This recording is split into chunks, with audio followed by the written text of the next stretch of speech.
Welcome student. 10th स्टँडर्डची जी first term exam आहे first term exam, okay, terminal exam 2024 मध्ये होणार आहे. तर त्याच्यासाठी आपण एक प्रॅक्टिस क्वेश्चन पेपर तुमच्याशी शेअर करतोय, जेणेकरून या फर्स्ट टर्म एक्झाममध्ये या प्रॅक्टिस क्वेश्चन पेपरचा तुम्हाला यूज होईल.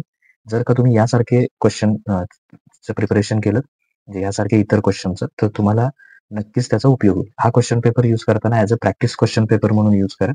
टोटल मॅथ्स 1चा आहे हा पेपर, M1चा. 40 मार्क्सचा क्वेश्चन पेपर आहे. तुम्हाला एक्झाममध्ये टाइम असेल 2 अवर्स. ओके. तर याच्यामध्ये फर्स्ट 4 चॅप्टर आहेत तुमच्या फर्स्ट टर्मच्या सिलेबसला, असा कन्सिडर करून हा पेपर बनवलेला आहे. ओके. तर as a practice question paper म्हणून याचा यूज करा. यासारखे इतर क्वेश्चनचं पण प्रिपरेशन करा, कारण एक्झॅक्टली हेच क्वेश्चन नाही येणार. यासारखे या फॉर्मॅटमध्ये इतर क्वेश्चन येतील. ओके. सो प्रॅक्टिस क्वेश्चन म्हणून यूज करा. Question 1A, choose the correct alternative and write its alphabets. Okay. If market value is equal to face value, then share is at. Okay. जर मार्केट व्हॅल्यू इतकीच जर face value असेल तर share is at पार. Okay. PAR, share is at पार. नाव second, म्हणजे याचा option बी येणार. एक्झाम मध्ये फक्त तुम्ही ऑप्शन लिहिलात तरी चालेल, किंवा पुढे आन्सर त्याच्या लिहिलं तरी काय हरकत नाही. पण अल्टरनेटिव्ह मात्र लिहायचा बी, फर्स्ट वन्स.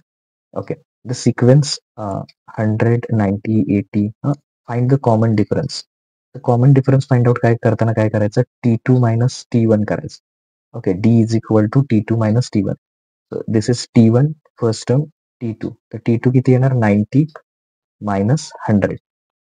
आता 90चा साईन काही नाही म्हणजे प्लस आहे, याचं मायनस. साईन डिफरंट म्हणजे सबट्रॅक्शन. 100 मायनस 90 10 येणार, आणि ग्रेटर नंबरचं साईन मायनस. तर ह्या सिक्वेन्समध्ये डी ची व्हॅल्यू किती आली, -10. ओके. फर्स्ट आन्सर आणि हे सेकंड. नाव x plus y is equal to 5. Okay. तर dx फाइंड आउट करायचं आपल्याला. तर इक्वेशन एकाखाली एक राईट डाऊन करा. x plus y equal to 5 हे फर्स्ट इक्वेशन. सेकंड इक्वेशन आहे x minus y equal to 7. तर याच्यामध्ये dx फाइंड आउट करायचं. तर dx फाइंड आउट करताना कसा करणार, तर 5 7 घेणार त्याच्यामध्ये, आणि y चे कोइफिशियंट, याचा काही नाही म्हणजे 1, याचाही 1 आहे. ओके. तर किती येणार, 1 आणि -1. तर हे जर करायचं असेल तर क्रॉस मल्टिप्लिकेशन करा. 5 मल्टिप्लाय -1 असं करा. 5 मल्टिप्लाय -1, मिडलला मायनस येणार, आणि 7 मल्टिप्लाय 1. ओके. तर नेक्स्ट स्टेप याच्या करतं, हे नोट करून घ्या. तर dx इज इक्वल टू काय आलेलं आहे आपलं, 5 मल्टिप्लाय -1. ओके. मिडलला मायनस आला, आणि काय आलं होतं, 7 मल्टिप्लाय 1. तर 5 मल्टिप्लाय -1 म्हणजे -5 येईल, आणि 7 मल्टिप्लाय 1, तर इथे किती येणार आहे, -7. ओके. तर -5 -7 म्हणजे आन्सर किती येणार, 12 येणार, आणि ग्रेटर नंबरचं साईन -12. ओके. तर अशा प्रकारे याचं -12 आन्सर येणार. ऍक्च्युली इथं सी ऑप्शन देताना फक्त 12 दिला, तर त्याचं करेक्ट आन्सर नोट करा. ऑप्शन सी काय पाहिजे होतं, -12. Okay. Now, one root of this equation, x square minus 5x plus m is equal to 0 is 2. Find m. m जर फाइंड आउट करायचं असेल, x square minus 5x plus m is equal to 0. आता x ची value किती put करणार आपण, 2. म्हणजे काय करणार, 2 चा स्क्वेअर मायनस 5 इंटू, परत x ची व्हॅल्यू किती ठेवणार, 2. जिथे x आहे तिथे 2 ठेवायचं, प्लस m आपल्याला फाइंड करायचं, इज इक्वल टू किती लिहिणार, 0. तर 2 चा स्क्वेअर किती येणार, 4. 5 2 चा किती येणार, 10. आणि हे किती आहे, प्लस इज इक्वल टू 0. आता याचा साईन काही नाही म्हणजे प्लस, याचा मायनस. साईन डिफरंट म्हणजे आपण काय करणार, सबट्रॅक्शन. सो 10 मायनस 4 6 येणार, आणि ग्रेटर नंबरचं sign minus, plus is equal to 0. तर मायनस इकडे जाऊन काय होईल, प्लस होईल. म्हणजे 0 प्लस 6 म्हणजे किती येणार, 6च येणार ना. So is equal to 6. Option D is correct. Okay. तर MCQ मी तुम्हाला इथे सांगितलं, तर इथनं पुढचा जो पार्ट आहे, तर तुम्ही क्वेश्चन सॉल्व्ह करायचे आहेत. तर हे करत असताना मी फक्त हिंट देईन, बाकी सगळ्या स्टेप तुम्ही स्वतः सॉल्व्ह करायच्या. क्वेश्चन नंबर बी बसून पुढचे हिंट देतो तेवढे सॉल्व्ह करा. Solve the following simultaneous equation two find x minus Y. ह्या दोन इक्वेशन काय करा, एकमेकांमधून सबट्रॅक्शन करा, तुम्हाला x मायनस वायचा आन्सर मिळून जाईल. Two roots of quadratic equations are alpha and beta. Okay. Alpha is equal to 5, beta is equal to -7. तर quadratic इक्वेशनचा formula काय आहे, एक्स स्क्वेअर मायनस, काही ज्यांच्या स्टेप्स थोड्या असतील ते राईट डाऊन करू शकतो आपण, x square minus alpha plus beta, alpha into beta is equal to 0. Okay. So x square हे क्वाड्रॅटिक इक्वेशन तयार करायचं formula. X plus 5 sorry alpha plus beta, alpha किती आहे 5 प्लस -7 म्हणजे डायरेक्ट -7 लिहूया, प्लस मायनस मायनसच येणार, प्लस अल्फा इंटू बीटा म्हणजे 5 into okay बीटाची value किती येणार -7 is equal to 0. X square 7 - 5 is equal to 2. So greater number sign -2. Okay 5 7 - 5 okay. So x square minus आता 5 7 किती येणार 35 प्लस मायनस काय होणार मायनस इज इक्वल टू 0. आता एक स्टेप फक्त काय येणार मायनस मायनस काय होणार प्लस. सो फायनल आन्सर काय लिहायचं एक्स स्क्वेअर लास्ट स्टेप इकडे लिहितं मायनस मायनस प्लस 2x आणि लास्टचा -35 is equal to 0. This is required quadratic equation. तर हे क्वाड्रॅटिक इक्वेशन तुम्ही राईट डाऊन करायचं. Now find the first term and common difference for given AP. आता ही तुम्हाला एपी दिलेली आहे ओके. तर याच्यावरून काय करा फर्स्ट टर्म किती असणार आहे -3 आणि कॉमन डिफरन्स कसा काढणार T2 - T1 म्हणजे -7 -3 ओके.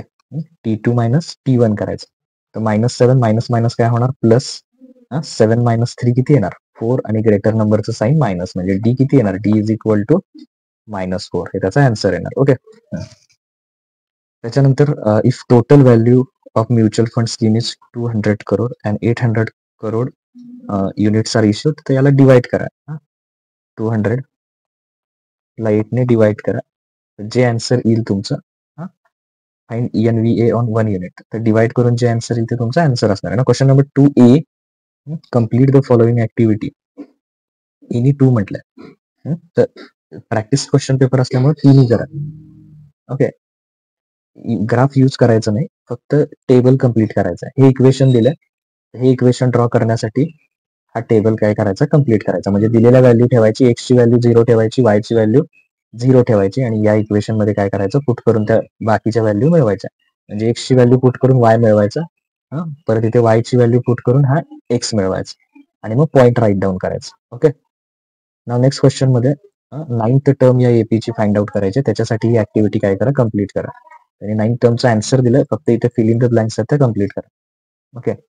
त्याच्यानंतर number of shares find out करण्यासाठी पहिल्यांदा मार्केट व्हॅल्यू फाइंड आउट करा आणि टोटल नंबर ऑफ शेअर्स किती येतात ते तिथे राईट डाऊन करा ओके. तर त्याच्यानंतर पुढे B solve the following sub questions any 4.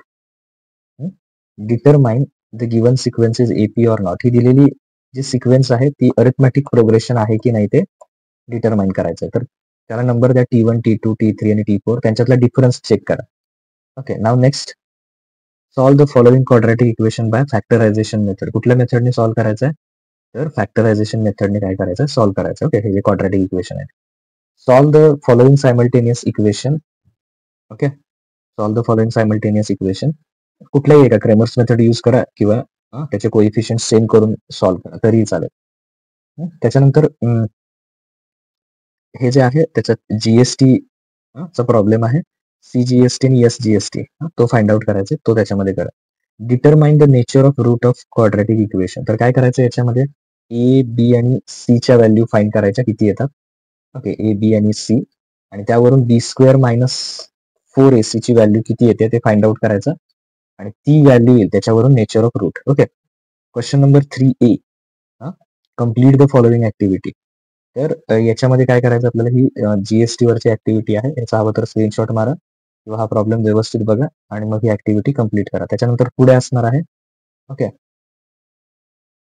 AP वरचा प्रॉब्लेम आहे अरिथमॅटिक प्रोग्रेशनचा तर त्याच्यावरचा हा प्रॉब्लेम आहे तर हा तुम्ही सॉल्व दोन्हीपैकी एक करायचे पण प्रॅक्टिस क्वेश्चन पेपर आहे त्यामुळे दोन्ही करा ओके. नाव बी पार्ट त्याच्यातला क्रेमर्स मेथडने हे इक्वेशन काय करायचं सॉल्व करायचं. दुसरं फॉर्म्युला मेथडने क्वाड्रॅटिक इक्वेशन सॉल्व करायचं. देन त्यासाठी तुम्हाला ते डिनॉमिनेटर किंवा त्याला मल्टिप्लाय बोथ साइड बाय 3 करावं लागेल. सो इथं 3 ने मल्टिप्लाय करायचं 3 मल्टिप्लाय इथं सुद्धा 3 ने आणि शेवटी 2 ला पण 3 ने तर काय येणार 3y². इथे 3 ला 3 कॅन्सल होईल फक्त काय राहील +y आणि 2 3 जा 6 मग आता 6 ला इकडे आणा 3y² +y आणि हा +6 तिकडे जाऊन काय होणार -6 इज इक्वल टू 0 आणि मग ABC च्या व्हॅल्यू फाइंड करून हे काय करा तुम्ही सॉल्व करा okay. Find how many 3 digit numbers are divisible by 7. तर किती 3 डिजिट नंबर्स आहेत की जे त्यांना 7 ने डिवाइड होतं. तर एपीचा फॉर्म्युला वापरून काय करा, टीएनचा तुम्हाला ते आन्सर मिळून जाईल. Okay. Joseph purchase the following shares. Find its total investment. त्याची टोटल इन्व्हेस्टमेंट किती येणार ते फाइंड आउट करायचं. Now question number 4. If first term of AP is second term, sorry, if first term of an AP is A, second term is B, the last term is C, then show that this. हे आपल्याला काय करायचं आहे, SN is equal to sum of all terms म्हणजे काय, SN is equal to this. ते prove that मध्ये problem set मधला क्वेश्चन आहे. The sum of two roots of quadratic equation is 5 and their cube is 35. Find the equation. त्याच्यावरनं काय करायचं, equation find out करायचं. Solve the simultaneous equation graphically. Graphical मेथडने use करून याचं काय करायचं आहे, तुम्ही सोल्युशन फाइंड आउट करायचं. ओके.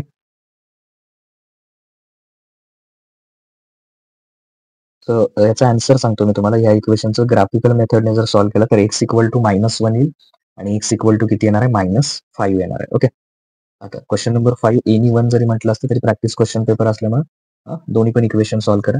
तर याच्यामध्ये 19 term of AP is 52 and 38 term is 128. Find the sum of 56 terms. Okay. Practice set मधला क्वेश्चन आहे, तो सॉल्व्ह करा. आणि हे कुठल्या मेथडने करायचं आहे, कम्प्लिटिंग स्क्वेअर मेथडने सॉल्व्ह करायचं. तर कम्प्लिटिंग स्क्वेअर मेथड जर तुम्हाला लर्न करायची असेल सिम्पल मेथडने, तर त्याचा एक व्हिडिओ आपण बनवलेला आहे. त्याची लिंक खाली डिस्क्रिप्शन मध्ये आहे. तिथे जाऊन तुम्ही काय करू शकता, कम्प्लिटिंग स्क्वेअर मेथड लर्न करू शकता. ओके. थँक्यू. इथे तुमचा मॅथ्स 1चा होता. नेक्स्ट व्हिडिओमध्ये आपण मॅथ्स 2चा क्वेश्चन पेपर बघूया. थँक्यू.